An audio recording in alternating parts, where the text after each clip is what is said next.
Hey guys, Chris here, and I'm a Ukrainian Canadian. Today's January 5th, 2023, and let's get to the news happening in Ukraine, shall we?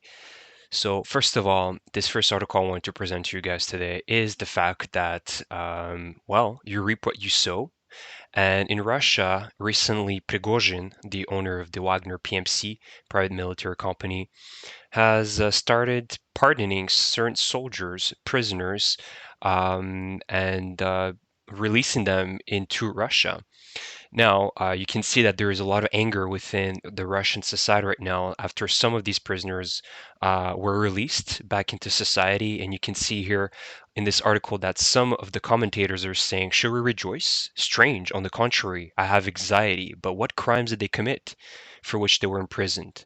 I hope there are no bandits, rapists, and murderers among them. I mean, they're prisoners, they're criminals. Of course, they will be checking most of these marks. So, personally, I think that these prisoners, what Prigozhin tries to do right now, there's no way that we're planning to release any prisoners back into society. I think the main goal is always to give them a one-way ticket. However, Prigozhin understands that if no prisoner comes back, or if any prisoner does their 6 months and ends up being told that they need to continue fighting and that everything is void, well, these rumors will start spreading around very quickly. And so no prisoner will want to fight at the end of the day. And so he needs to kind of show a little bit to these potential, criminals that, or to the criminals themselves that, hey, there's a little light at the end of the tunnel, and here's this little carrot that you're gonna get at the end of it. So overall, I think the plan has always been a one-way ticket, and there's also the issue that, he can release some of them back into society, but the main issue is that there's a lot of rumors and a lot of reports that some of these soldiers have been deserting these prisoners, and there's a lot of manhunts right now going on in Russia because of these soldiers that just, deserted their posts and went back into Russia, and they're roaming around doing their crimes right now in Rostov and all the the oblasts, the provinces. They're very close to Ukraine, right? So there's another issue at hand here, but Russia is really turning into a wild west. If there's deserters walking around that are prisoners, actual, prisoners that have been released back following, their 6 months contracts. I mean, it's just becoming intensely savage what's happening in Russia. But, it shouldn't concern us. It's the Russian people's concern. So it's just an interesting article to read. So, this was reported yesterday, but France is sending light tanks. Now, there's a lot of debates whether this is a tank or not a tank. This is on social media, but in my opinion, if this has a major cannon, it's a 105 millimeter cannon on this AMX 10 RC. So this is considered a light tank. I think it's a tank, right? If it can knock out another tank, and we know that the Russians usually use T-72s, this should be enough to knock it out, at least knock it out of commission. So I think that I like this tank. Let's call it a light tank, and I like how maneuverable it is, how compact it is. I think it's going to do a lot of great things in Ukraine, and so right now Ukraine can use anything that looks like a weapon.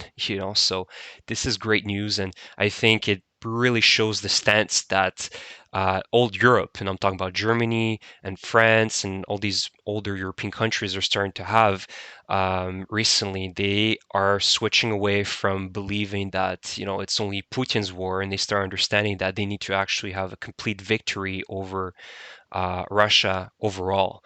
It's not just by knocking out Putin or convincing Putin to stop this that this is going to stop. There's a massive population behind him that supports this war. So now it all came down to um, officially helping Ukraine as much as they can. So that's great. And I really like this tank. I really like it. I think it's going to do a lot of good things, especially on the Eastern Front. Maybe the biggest drawback, I think, is the tires. Obviously they're more fragile, more prone to breakdown, and that can obviously affect the way that it can maneuver. But again, as I've said, anything that looks like a weapon is going to help Ukraine. So that's a great move by France. And what was surprising today as well is that Germany, now couple hours ago it was a scoop, it wasn't confirmed, but now it's confirmed that Germany is going to send Marder IFVs, infantry vehicles, infantry fighting vehicles. And I think again these are going to be wonderful among with the Bradleys, American Bradleys, that are also confirmed to go to Ukraine nearby future. Ukraine needs these light little tanks, light infantry vehicles that can maneuver around, harsh environments. I think, the bigger, the worse it is for the Ukraine army because they need to be very mobile. And, the larger it is, the more easier you are to be detected. So they're going to be perfect. And I've put here an image of the in Svatove, the weather that's going to be next few days, and you can see that now we're heading into very cold weather, which means that the ground is going to start solidifying. It's going to be easier to maneuver for all these heavier vehicles. As you can see, for the next pretty much week, it's going to be in the minus around the -10. Only Thursday of next week, it's going to come down to -2, -4, but it's still enough to have pretty much frozen ground. So now we're heading in the beginning of January. The weather is starting to get very cold. For about a month to 2 months, Ukraine is going to have an actual winter. And what's funny as well is that in Russia, just there was like I think Starsky, operator Starsky posted an image on Twitter. Of course, there is an intense cold in Ukraine, but it's funny how, karma just maybe it's karma, I don't know, but like there was this meteorological map and it showed like literally at the border between Russia and Ukraine, they had this intense like, purple color, which meant that it was like extremely cold. Like they were heading into -20, -30 degree weather. And in Ukraine, it was kind of in the yellow, green, so it's still okay.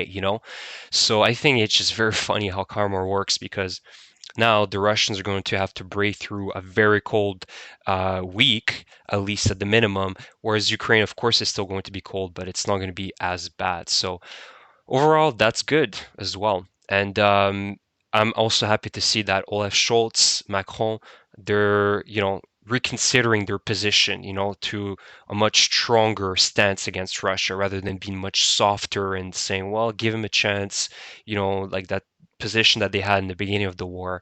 I think that now they start understanding that a victory, Ukraine victory, is possible and it needs to happen. Because I believe that prior to that, the problem was that especially countries in the old Europe, from old Europe, France and Germany specifically, couldn't imagine a world or a potential scenario where Ukraine would win. They could understand a scenario where Russia could win, but a scenario where Ukraine would win would was unthinkable, and they don't understand how that would have played out at the end. But now they start seeing that Ukraine is capable of winning and has shown the steps necessary to an efficient rebuild of its country. So that's to me a very positive news coming down from France and Germany. So thank you to both of these nations. Now, I posted this on my community post today that, Kirill, the patriarch of the Moscow, the Russian Orthodox Church, essentially, pleaded for an armistice for January 6th and 7th. As you might know, they follow a different calendar, which means that the actual Christmas is later. And it was celebrated also later in Ukraine, but now because of this war, nobody wants to be associated with Russia. And Ukraine, I think, I'm not sure if it's confirmed, but they've decided that they want to stick with, the newer calendar and celebrate Christmas on December 25th, as well as the New Year. And so now, you can see that Patriarch Kirill, because they're just trying to buy time. They're trying to call for an armistice for the Christmas period that's going to happen tomorrow and after tomorrow.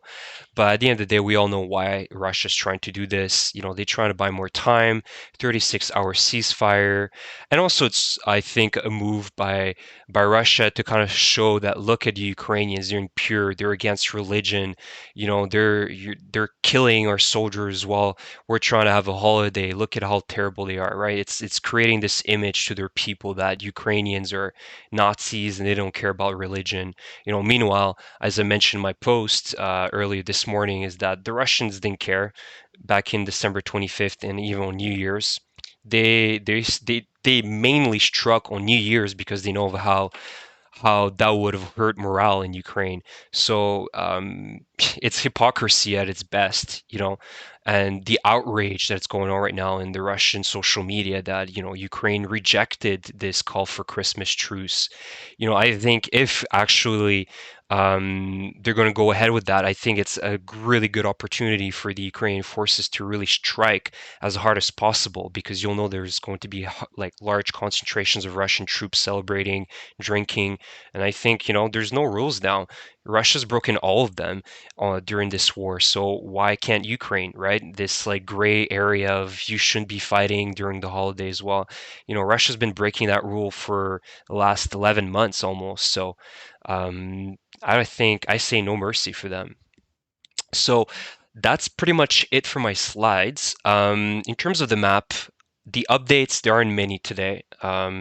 Again, I think that we're going to start seeing a lot of movements at the end of this month, maybe mid-January, especially with the weather, as I mentioned, that's starting to solidify the ground, makes it easier for the Ukrainian troops to move ahead. And, all these HIMARS strikes that we've seen in the last few days, I think it's an indication that something is big is going to start happening in the next few weeks by the end of this month. So I'll keep you guys updated. But apart from that, everything is pretty much the same old. There's nothing massive. Bakhmut, you know how it goes. The Russians are doing everything possible to surround the city, push through Soledar. They're having some success, as you can see here in Soledar. But at the end of the day, it's nothing that is, absolutely catastrophic for the Ukrainian army. And, the Russians are in a very bad position here on the north. As soon as all of this collapses with Kremina, Svatove, Lysychansk in the nearby future, in the next few months, all the gains that they've gotten here for the last, so many months since at least in the summer, are going to be voided, right? It's not going to mean anything because now they're in direct threat of being surrounded from the back here, right? So the Russians are going to be in deep trouble here. And of course, we're also talking about this massive attack that is going to happen in the next few months on the northern front from Belarus. Now, I don't know where or if it's going to happen. Maybe it's another maneuver. Perhaps they're going to start going for Kharkiv again instead of Kyiv, right? Kharkiv would be a much more logical, I think, decision because of how big of a city it is and how close it is to the Russian border.